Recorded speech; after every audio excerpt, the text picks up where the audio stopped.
الحمد للہ وکفا والصلاة والسلام علی عبادہ الذین اصطفیٰ خصوصاً علی افضلہم وخاتم النبیین محمد الامین وعلی آلہ وصحبہ اجمعین اما بعد فقد قال اللہ تبارک وتعالی کما ورد فی سورۃ الحدید اعوذ باللہ من الشیطان الرجیم بسم اللہ الرحمن الرحیم اعلموا انما الحیاة الدنیا لعب ولہو وزینۃ وتفاخر بینکم وتکاثر فی الاموال والاولاد کمثل غیث اعجب الکفار نباتہ ثم یہیج فتراہ مصفرا ثم یکون حطاما وفی الآخرۃ عذاب شدید ومغفرۃ من اللہ ورضوان وما الحیاة الدنیا الا متاع الغرور سابقوا الى مغفرة من ربکم وجنة عرضها كعرض السماء والارض اعدت للذین آمنوا باللہ ورسلہ ذلك فضل اللہ یؤتیہ من یشاء واللہ ذو الفضل العظیم ما اصاب من مصیبت فی الارض ولا فی انفسکم الا فی کتاب من قبل ان نبرأها ان ذلك علی اللہ یسیر لکی لا تأسوا علی ما فاتکم ولا تفرحوا بما آتاکم واللہ لا يحب كل مختال فخور الذین یبخلون ویأمرون الناس بالبخل ومن يتول فإن الله هو الغني الحميد صدق الله العظيم رب اشرح لي صدري ويسر لي أمري واحلل عقدة من لساني يفقهوا قولي اللهم ربنا نور قلوبنا بالإيمان واشرح صدورنا للإسلام ووفقنا لما تحب وترضى اللهم وفقنا أن ننفق أموالنا ونبذل أنفسنا لإقامة دينك وإعلاء كلمتك آمین یا رب العالمین۔ سورہ حدید کا 5واں حصہ یہ بھی 5 آیات پر مشتمل ہے، اور ان میں سے جو سب سے پہلی آیت ہے وہ بھی میرے نزدیک اس سورہ مبارکہ کی عظیم ترین آیات میں سے ہے۔ اس کی بھی اصل حقیقت تک میں نے یہ دیکھا ہے، جہاں تک میں دیکھ بھال کر سکا ہوں بہت کم لوگوں کی رسائی ہو سکی، اور اس کی وجہ ہے کہ یہاں بھی 5 الفاظ آئے ہیں، اور وہ 5 الفاظ جس ترتیب کے ساتھ آئے ہیں اس میں جو حکمت مضمر ہے اس کی طرف توجہ نہیں کی گئی۔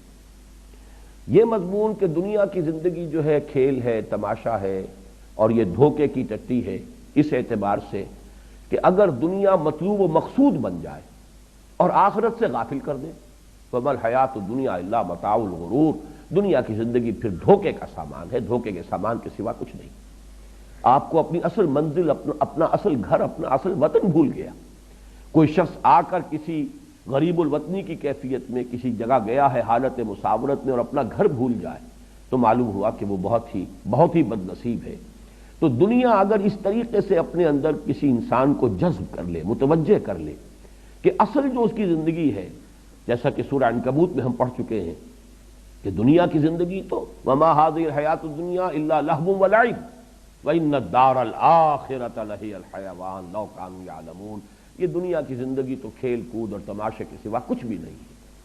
اصل زندگی جو ہے وہ تو آخرت کے گھر کی زندگی ہے، کاش کہ انہیں معلوم ہوتا۔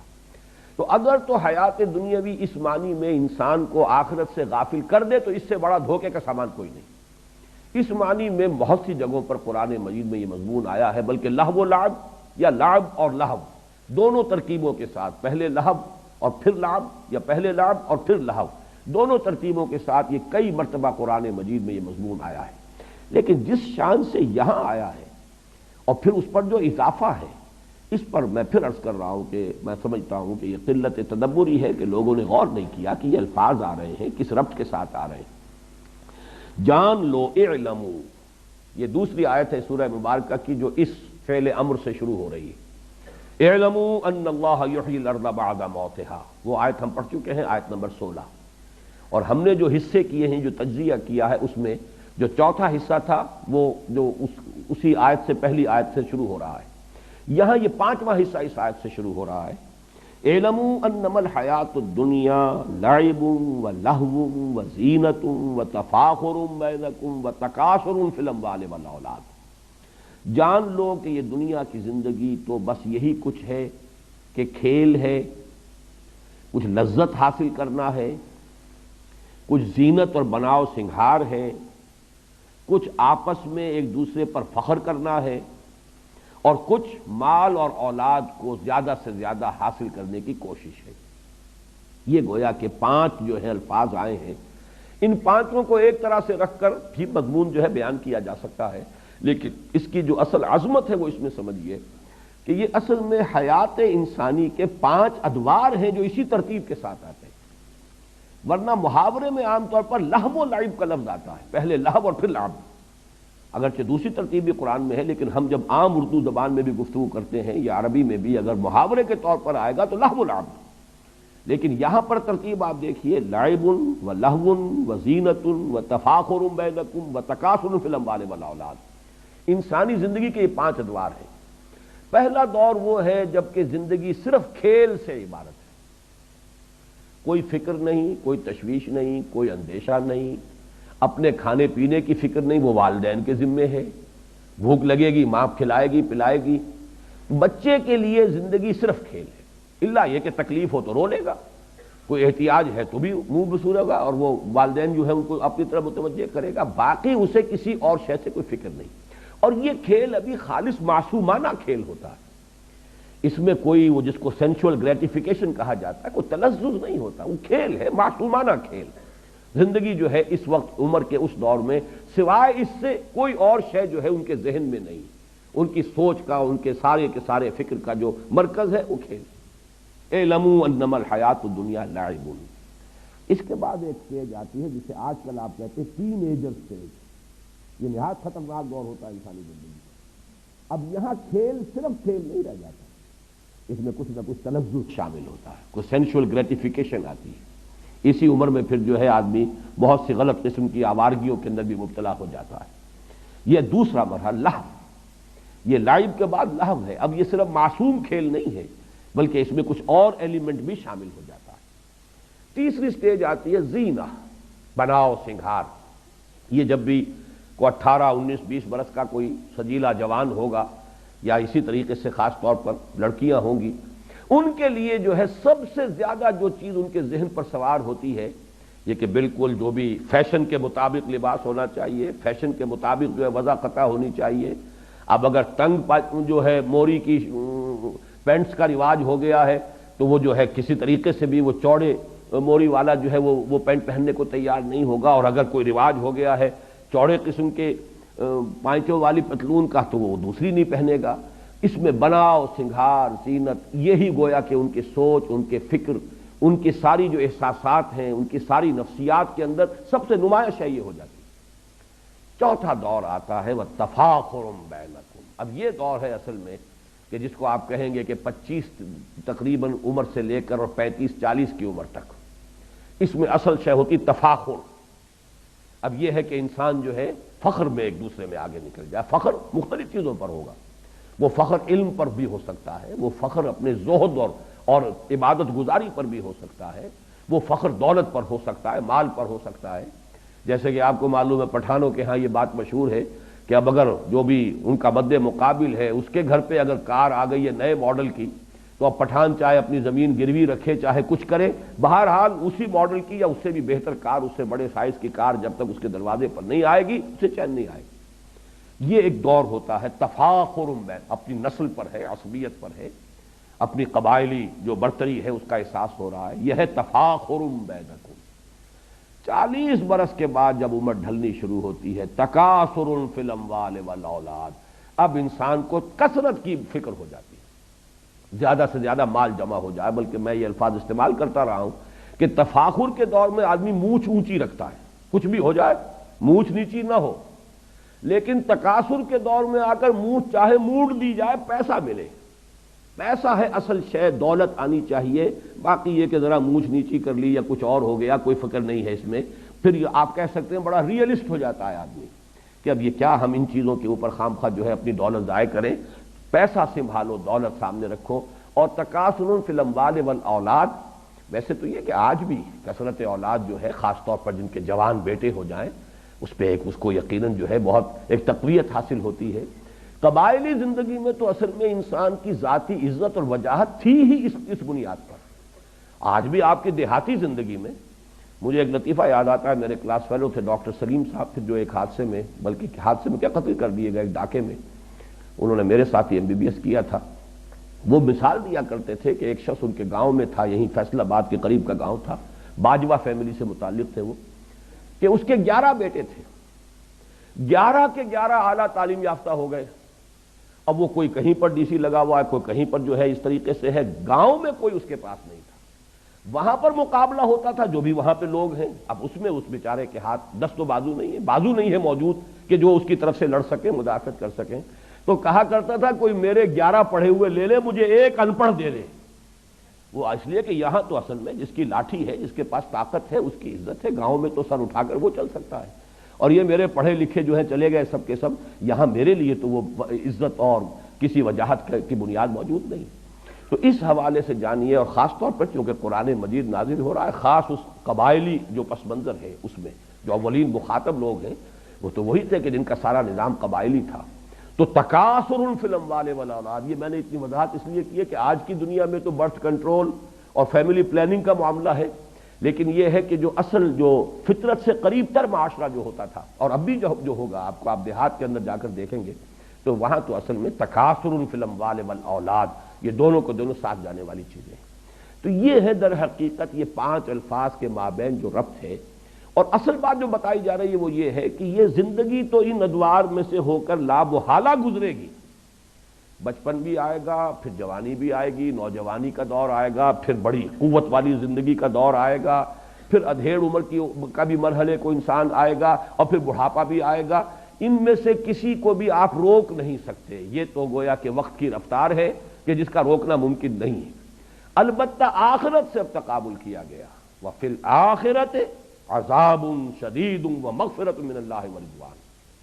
یہ ہے آخرت کی زندگی جو ہے، اس میں ابدی طور پر 2 حصے ہو جائیں گے نوع انسانی کے، یا تو یہ کہ اللہ تعالیٰ کی طرف سے رضوان ہے اور مغفرت ہے، اور یا عذاب شدید ہے۔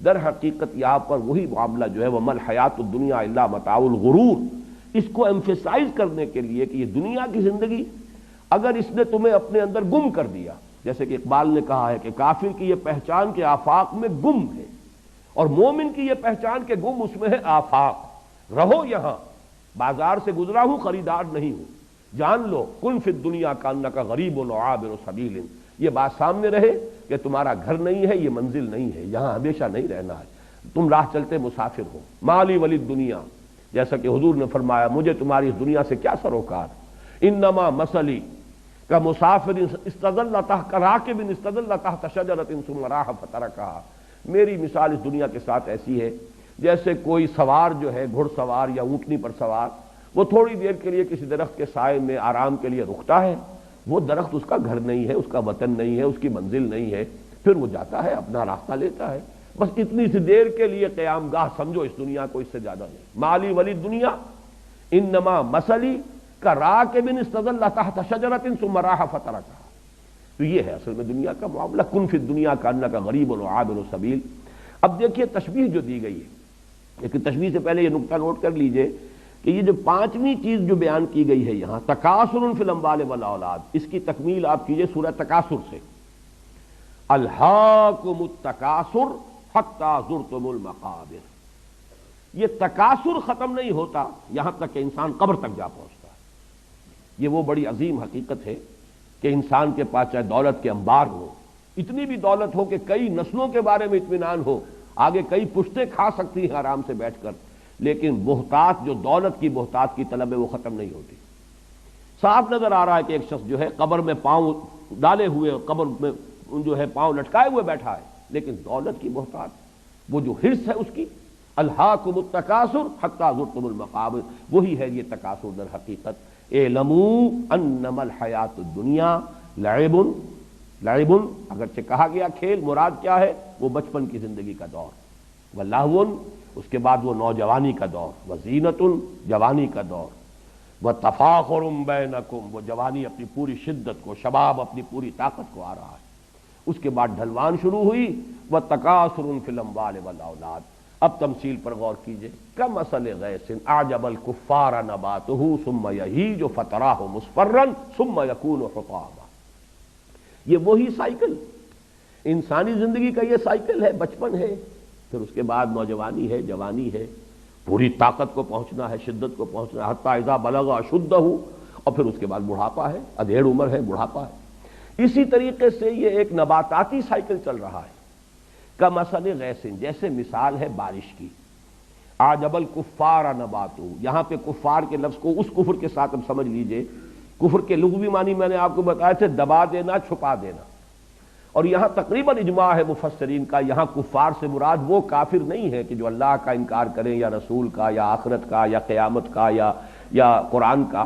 کفار سے مراد یہاں ہے جو کاشتکار ہے، اس لیے کہ کاشتکار بھی زمین میں بیج ڈالتا ہے، بیج کو دباتا ہے، پھر وہاں سے کھیتی جو ہے وہ لہلہائے گی اور ابھرے گی۔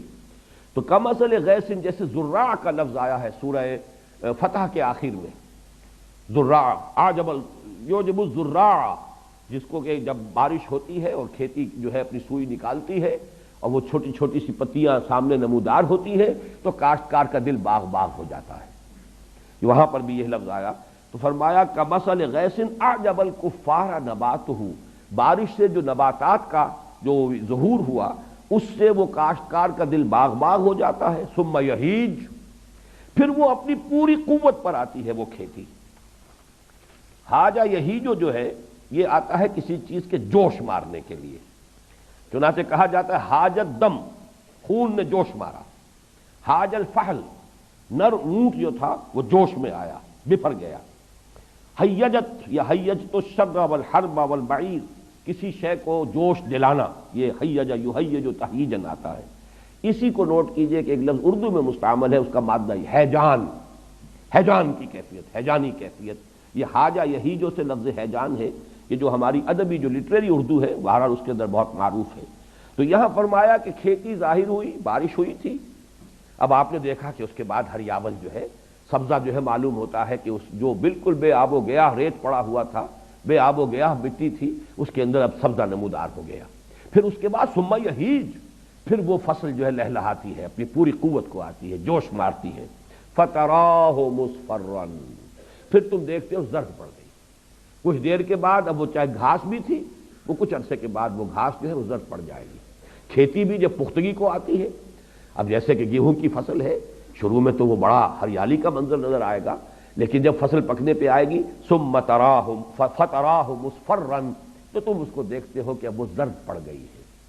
ثم یکون حطاما، پھر وہ فصل کٹ گئی تب بھی، اور اگر صرف چراگاہ کی دنیا میں آپ کو معلوم ہے کہ بہت بڑے بڑے رقبے ہیں چراگاہوں پر مشتمل ہے، کوئی فصل نہیں ہوتی وہاں۔ یہ سارا سینٹرل ایشیا کے جو پلینز ہیں رشیا کے، میں بہت بڑے رقبے جو ہیں اس طرح کے ہیں، جو سٹیپس کہلاتی ہیں، کہ جو یہ سطح مرتفع کی جو ڈھلوانے ہوتی ہیں جن پر سب سے زیادہ قوی لوگ پیدا ہوتے ہیں، یہ تمام لوگ جو پہاڑی سطح مرتفع کے علاقوں کے رہنے والے، یہ منگولز بھی وہیں کے تھے۔ پھر اسی طریقے سے یہ مرہٹا جو ہے ہندوستان کے اندر، یہ بھی وہ سطح مرتفع دکن کی جو ہے اس کے لوگ ہیں، کہ ان کے ہاں بس کام یہی ہے کہ وہ ان کے جو بھی جانور ہیں، وہ بارش ہوئی اور وہ سبزہ ہوا اور اس کے اوپر وہ چرتے پھر رہے ہیں، اور باقی یہ کہ اس گھوڑے کے اوپر سوار ہو کر یہی قبائل تھے کہ جو پھر نکلتے تھے تو دنیا میں کوئی ان کا مقابلہ نہیں کر سکتا تھا۔ وہ اٹیلا ہو، وہ چنگیز ہو، کہاں سے چل کر کہاں پہنچا ہے، یہ تمام کے تمام یہ حقائق جو ہیں ہسٹوریکل ایچ جی ویلز نے بڑی خوبصورتی سے بیان کیے۔ بہرحال یہاں پر یہ دیکھیے کہ اس کے بعد کیا ہوتا ہے، وہ سبزہ بھی ہے تو پھر کچھ عرصے کے بعد وہ دھوپ کی وجہ سے وہ جل جائے گا، زرد ہو جائے گا، اور وہ بھربھرا سا ہو کر پھر وہ پاؤں تلے رونا جائے گا، اور کچھ عرصے کے بعد مٹی ہو کر مٹی میں مل جائے گا، پھر اس کا کوئی وجود ہی نہیں ہوگا۔ وہ سبزہ، وہ ہریالی، وہ تر و تازگی وہ ختم ہوئی، پھر معلوم ہوا کہ پھر وہی خاک اڑ رہی ہے، پھر وہی ویرانی ہے، پھر وہی ریگزار کا ایک منظر ہے۔ اور چونکہ عرب کا پس منظر ہے خاص، جس میں کہ یہ قرآن مجید نازل ہو رہا ہے، تو یہ پورا کا پورا اس کا پس منظر واضح ہو گیا۔ تو جیسے یہ سائیکل ہے، اب ہمارے ہاں فصلوں کا معاملہ ہوتا ہے، بیج ڈالا ہے، باقاعدہ فصل ہوئی ہے، لیکن وہاں بھی تو یہ ہوگا، فصل جب کٹ جاتی ہے تو کیا ہوتا ہے، اس کے بعد تو وہاں پر یہی ہے کہ کچھ تھوڑا بہت جو ہے وہ اڑتے پھر رہے ہیں، وہ تنکے ہیں کہ جو توڑی کے تنکے ہیں، توڑی بھی اگر فرض کیے جمع کر لی گئی ہے تو کہیں کہیں جو اس کے باقیات الصالحات ہیں وہ ہیں، ہوا انہیں لیے پھر رہی ہے۔ اب وہ منظر خوشنما نہیں رہا۔ یہ سائیکل ہے نباتاتی جو اس دنیا میں چند مہینوں کی سائیکل ہوتی ہے، لیکن یہ کہ انسان کی زندگی کا یہی سائیکل ہے، جس گھر میں بھی نئی ولادت ہوئی ہے، بچہ پیدا ہوا ہے، خوشی کے شادیانے بجائے جا رہے ہیں، خوشیاں منائی جا رہی ہیں، پھر وہ بچہ بڑھا ہوتا ہے، پھر اس میں طاقت آتی ہے، وہ جوانی کو پہنچتا ہے، اس کی امنگیں ہیں، اس کے ولولے ہیں، اس میں تفاخر پیدا ہوتا ہے، زینت و تفاخر، پھر یہ کہ اس کی جو ہے ایک ڈھلوان آتی ہے۔ اب چہرے پر بھی زردی آتی ہے، فتراہ مصفرن، چہرے پر جھریاں پڑ رہی ہیں، بال جو ہے سیاہ نہیں رہے، سفید ہو گئے ہیں، ہو کہ آخر کار بڑھاپا آئے گا، موت آئے گی اور وہ قبر میں اتار دیے جائیں گے اور کچھ عرصے کے بعد مٹی ہو کر مٹی میں مل جائیں گے۔ تو یہ ہے وہ سائیکل، ہیومن لائف سائیکل، اور یہ ہے وہ نباتاتی سائیکل جو ہے بوٹینیکل سائیکل۔ ان دونوں میں بڑی گہری مناسبت ہے، اور اس آیت کریمہ کا جو اصل حسن ہے معنوی وہ اسی میں مضمر ہے کہ یہ سٹیجز ہیں۔ اعلموا انما الحیات الدنیا لعب ولہو وزینۃ وتفاخر بینکم وتکاثر فی الاموال والاولاد کمثل غیث اعجب الکفار نباتہ ثم یہیج فتراہ مصفرا ثم یکون حطاما۔ یہ ہونا ہے ہر ایک کے ساتھ، بادشاہ کے ساتھ بھی ہونا ہے، فقیر کے ساتھ بھی ہونا ہے، گدھا کے ساتھ بھی ہونا ہے، محلوں میں رہنے والوں کے ساتھ بھی ہونا ہے، جھونپڑیوں والوں کے ساتھ بھی ہونا ہے۔ ان کی بھی زندگی بالآخر ختم ہوگی، وہ بھی مٹی ہو کر مٹی میں ملیں گے، ان کی بھی زندگی ختم ہوگی اور یہ بھی مٹی میں ہو کر مٹی مل جائیں گے۔ لیکن وفی الآخرۃ عذاب شدید ومغفرۃ من اللہ ورضوان، وہاں ہے دوام مستقل۔ وہ جو انجام آئے گا آخرت میں یا تو پھر عذاب ہے بہت سخت، وفی الآخرۃ عذاب شدید ومغفرۃ من اللہ ورضوان، اور پھر دوسری شکل ہے اور مغفرت اللہ کی طرف سے اور اللہ کی رضا۔ وَمَا الْحَيَاةُ الدُّنْيَا إِلَّا مَتَاعُ الْغُرُورِ، اور دنیا کی زندگی سوائے دھوکے کے سامان کے کچھ نہیں۔ یہاں البتہ میں یہ چاہتا ہوں کہ یہ حقیقت آپ کے سامنے رہے۔ حدیث نبوی جو ہے حضور نے فرمایا الدنیا مزرعۃ الآخرہ، دنیا اس اعتبار سے تو دھوکے کا سامان ہے اگر یہ آپ کو غافل کر دے آخرت سے۔ اگر آخرت آپ کی منزل مقصود کے طور پر مستحضر رہے تو دنیا کا ایک ایک لمحہ بہت قیمتی ہے، اس لیے کہ اسی سے آخرت بنانی ہے۔ الدنیا مزرعۃ الآخرہ، دنیا آخرت کی کھیتی ہے، یہاں بوؤ گے تو وہاں کاٹو گے، یہاں اگر بویا ہی کچھ نہیں تو کاٹو گے کیا، فصل کہاں سے ملے گی؟ اس اعتبار سے زندگی جو ہے وہ بہت قیمتی شے ہے، یہ لائبلٹی نہیں ہے، بہت بڑا ایسٹ ہے۔ اس حوالے سے اگر آخرت سامنے رہے اور مقصود و مطلوب وہ ہو، لیکن اگر اس دنیا نے اس طرح آپ کو غافل کر دیا، اپنے اندر گم کر دیا، پھر وہ اقبال کا شعر سنا رہا ہوں، کافر کی یہ پہچان کہ آفاق میں گم ہے، مومن کی یہ پہچان کہ گم اس میں ہے آفاق، رہتا ہے دنیا میں لیکن دنیا کا باسی ہے نہیں، دنیا کا طالب ہے نہیں، دنیا اس کی جس کو کہا مبلغ علمہم، ان کے علم کا مبلغ جو ہے وہ یہ دنیا نہیں ہے، وہ جانتے ہیں کہ ہماری منزل جو ہے وہ تو آخرت ہے، ہم وہاں جا رہے ہیں، یہ تو ایک عارضی سفر ہے، عارضی قیام گاہ ہے۔ اگر یہ کیفیت ہے تو پھر ایک ایک لمحہ بہت قیمتی ہے، اسے امر بنایا جا سکتا ہے، اس سے اگر صحیح استفادہ کیا جائے تو وہ حدیث ذہن میں رکھیں الدنیا مزرعۃ الآخرہ۔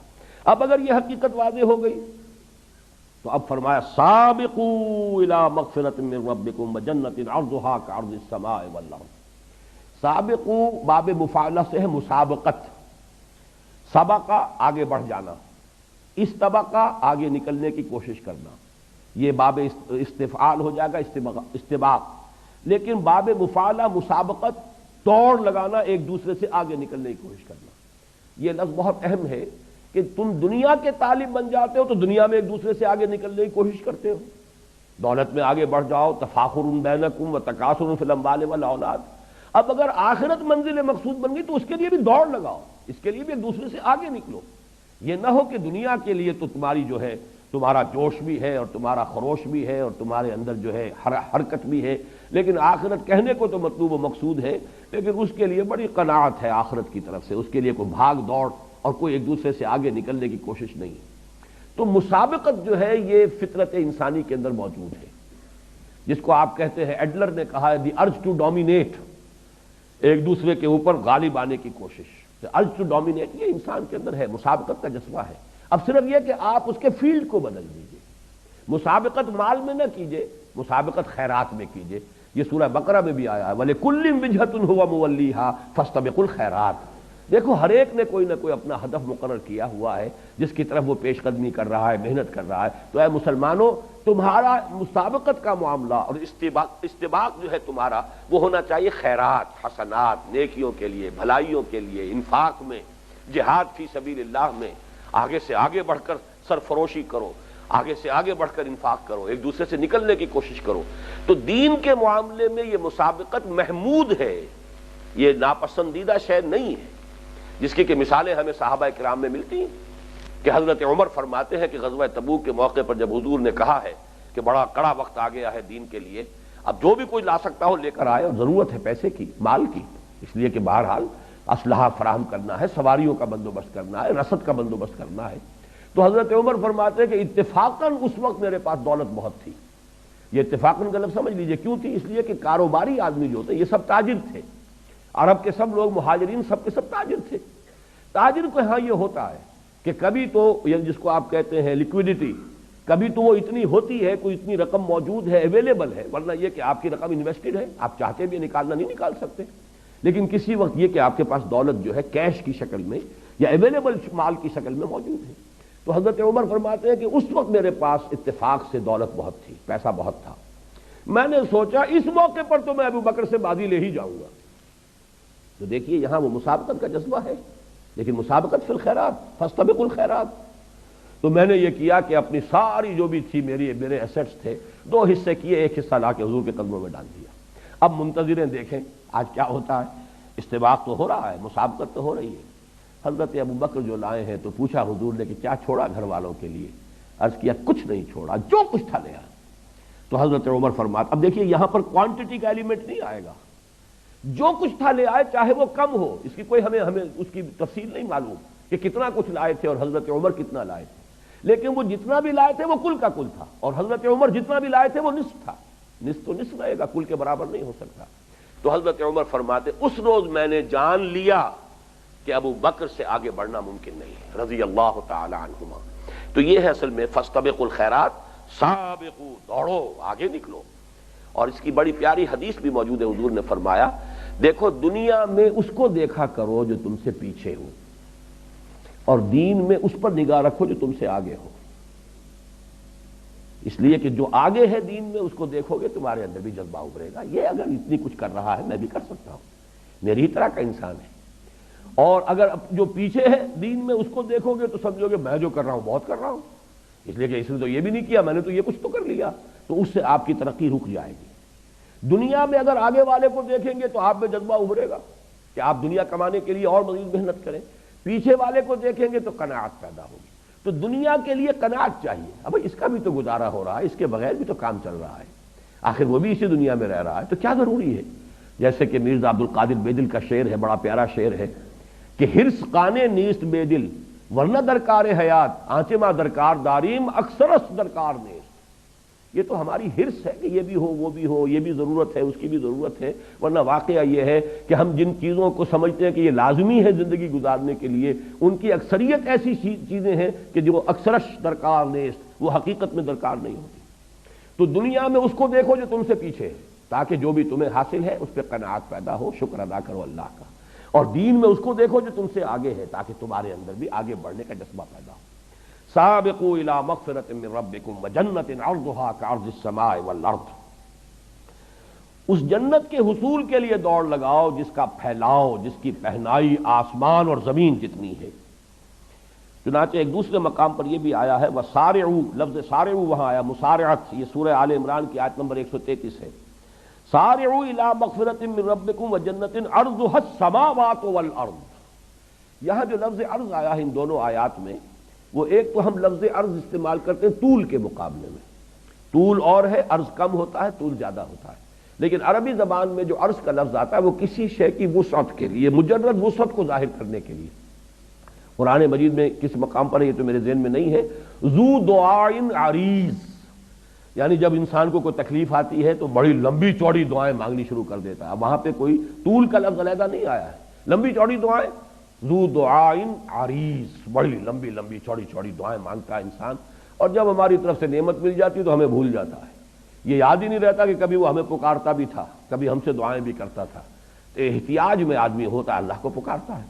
تو یہاں عرض سے مراد ہے کہ جنت کا تم تصور کر ہی نہیں سکتے۔ اور میں نے بالکل شروع میں اس سورہ مبارکہ کے درس کے دن میں عرض کیا تھا کہ چونکہ قرآن مجید سائنس کی اصطلاحات، فلسفے کی اصطلاحات استعمال نہیں کرتا، بس کسی شے کو کل جو ہمارا تصور ہے کائنات کا، آسمان اور زمین، بس یہ الفاظ ہیں۔ عام انسان جو ہے اس کے حوالے سے، تو اسی لیے جنت کتنی بڑی ہوگی تم کیا تصور کر سکتے ہو؟ تمہارا تو اپنا ذہن بہت ہی مختصر ہے۔ آج کا انسان بھی ابھی کچھ اسے پتہ نہیں دنیا کتنی لمبی چوڑی ہے، یہ کائنات کہیں کہاں سے شروع ہوتی ہے کہاں ختم ہو رہی ہے، کچھ پتہ نہیں۔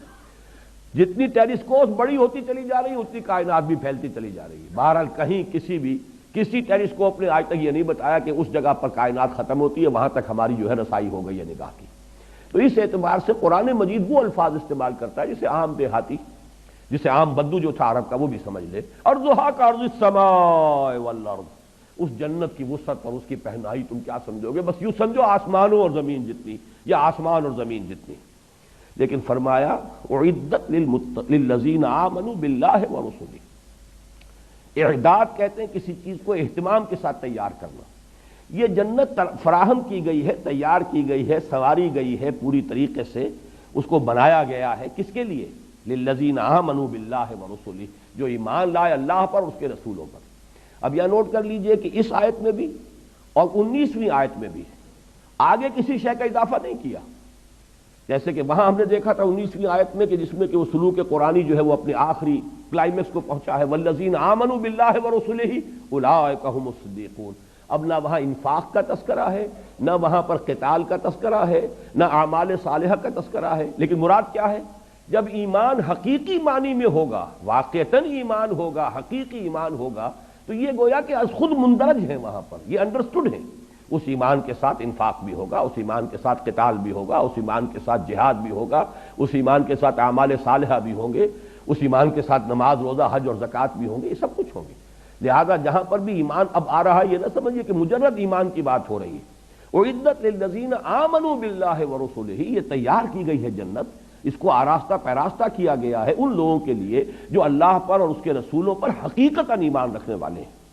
ذالک فضل اللہ یؤتیہ من یشاء، اور یہ اللہ تعالیٰ کا فضل ہے، جس کو چاہے گا دے گا۔ یہاں بھی میں چاہتا ہوں نوٹ کر لیں، فضل کہتے ہیں اللہ کی طرف سے بغیر استحقاق کی دی جانے والی شے۔ اجرت اور اجر یہ ایک ہی لفظ ہے، اجر بدلہ، ثواب، اجرت جو کسی محنت اور مزدوری کا نتیجہ ہے۔ قرآن مجید میں اس کے برعکس لفظ آتا ہے فضل۔ فضل وہ ہے جو بغیر استحقاق دی جا رہی ہے۔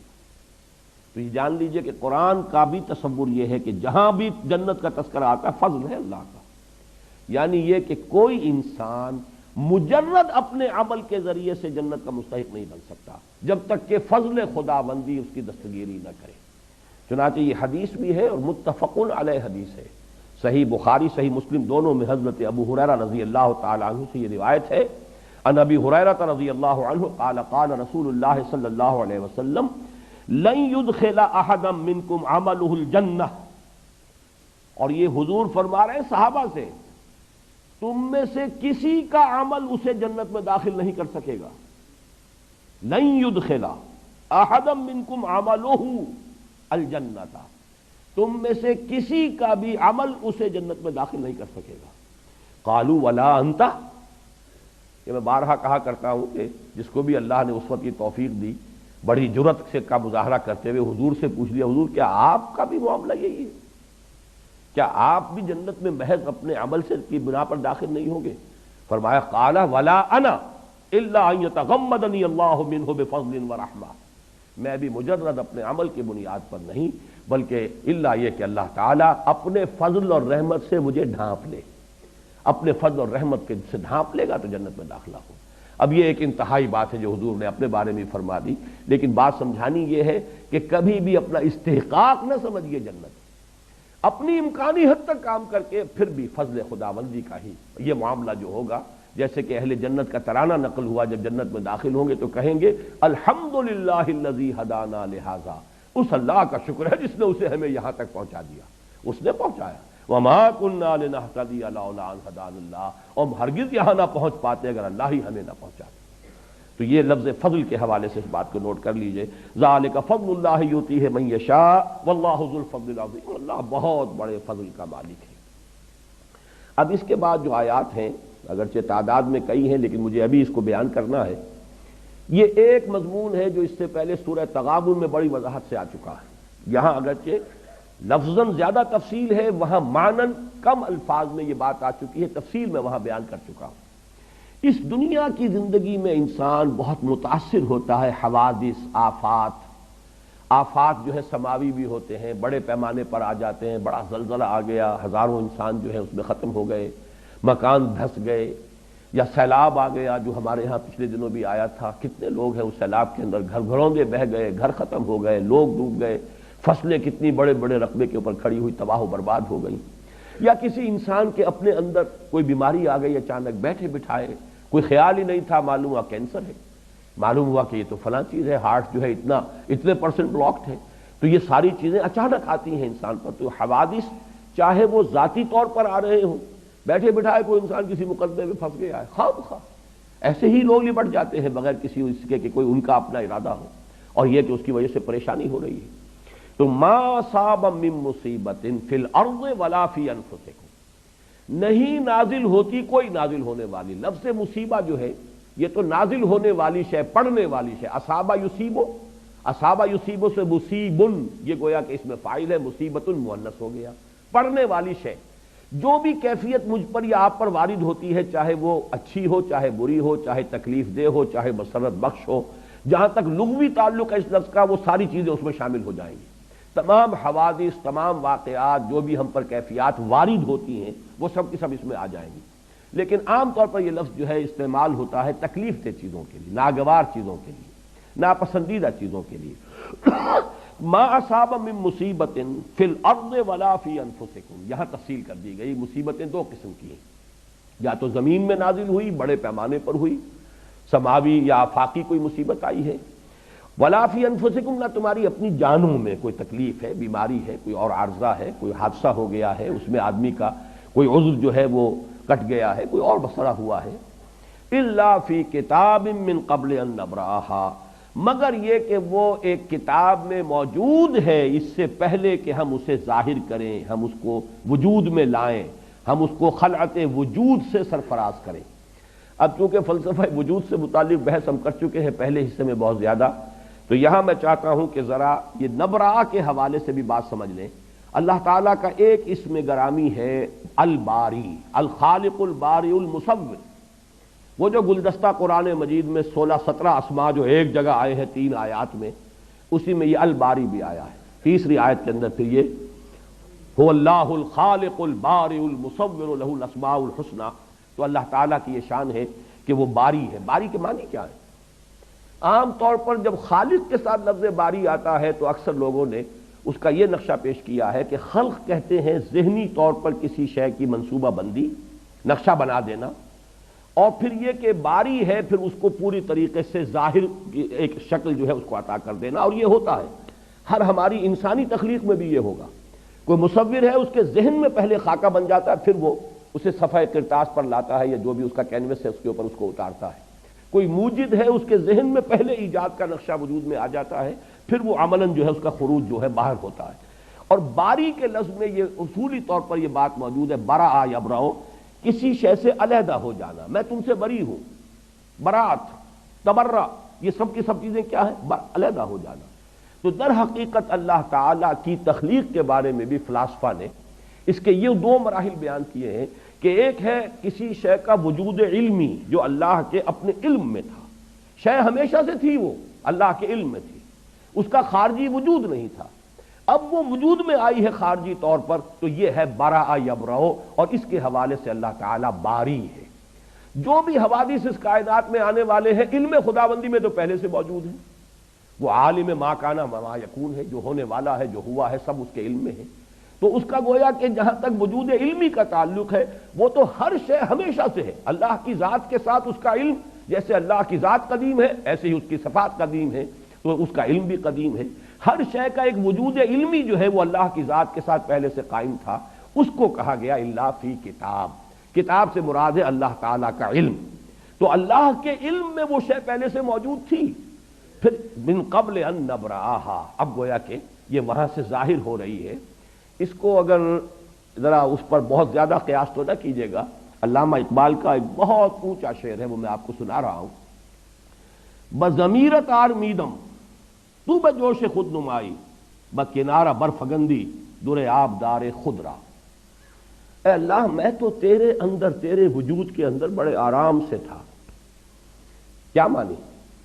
میں علامہ اقبال جو 1877 میں پیدا ہوئے، یا اس سے 9 مہینے پہلے وہ والدہ محترمہ کے رحم کے اندر ان کا جو بھی استقرار حمل ہوا، اس سے لاکھوں کروڑوں برس پہلے بھی تو ان کا وجود اللہ کے علم میں تو تھا نا.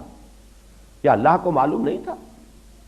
تو وجود جو ہے اس اعتبار سے وجود علمی جو ہے میرا، بضمیرت آرمیدم، میں تیرے وجود کے اندر، تیرے علم میں بڑے آرام میں تھا. مجھے تو کوئی چنتا نہیں، کوئی تشویش نہیں، کوئی فکر نہیں. بضمیرت آرمیدم تو بجوش خود نمائی، بکنارہ برفگندی در آبدار خدرا. یہ جو تمثیل لائے ہیں کہ جیسے سیپی ہوتی ہے، سیپ، اس کے اندر موتی پروان چڑھ رہا ہے. جب موتی بن جاتا ہے تو سیپ خود کھلتی ہے اور موتی کو باہر پھینک دیتی ہے.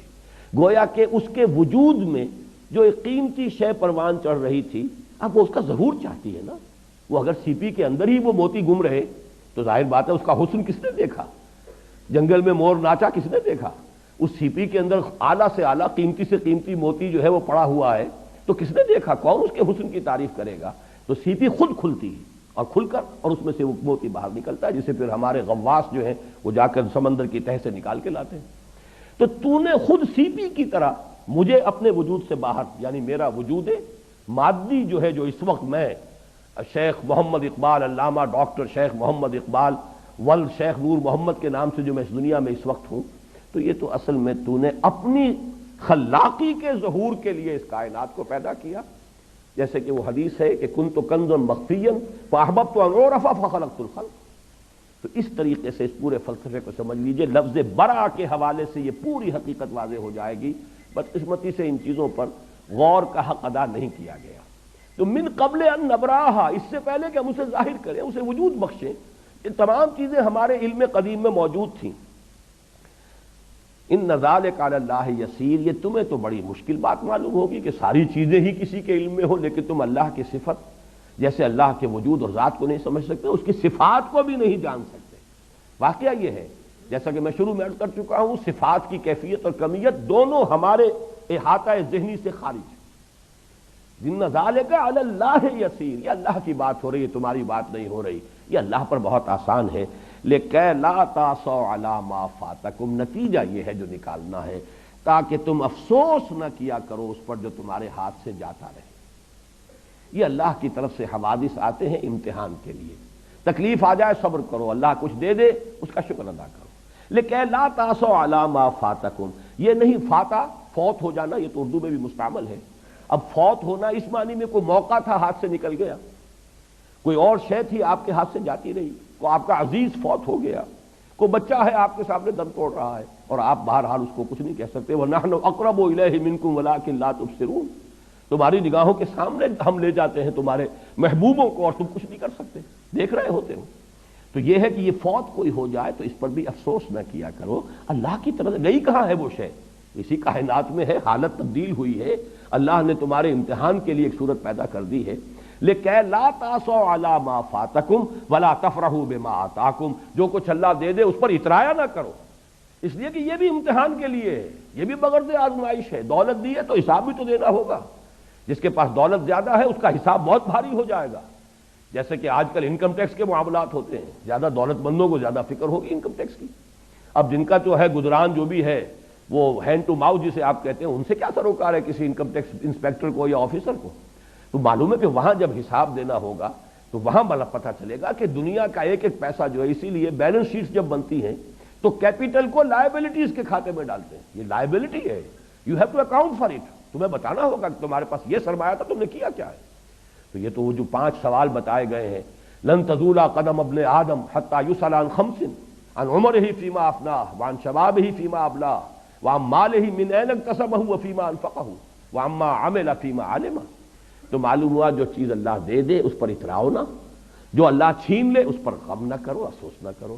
مومن کی کیفیت وہ ہونی چاہیے جسے سورہ تغابن میں کہا گیا ما اصاب من مصیبت الا باذن اللہ ومن یؤمن باللہ یہد قلبہ، جو اللہ پر ایمان رکھتا ہے اللہ اس کے دل کو ہدایت دے دیتا ہے۔ کس بات کی؟ تسلیم و رضا کی۔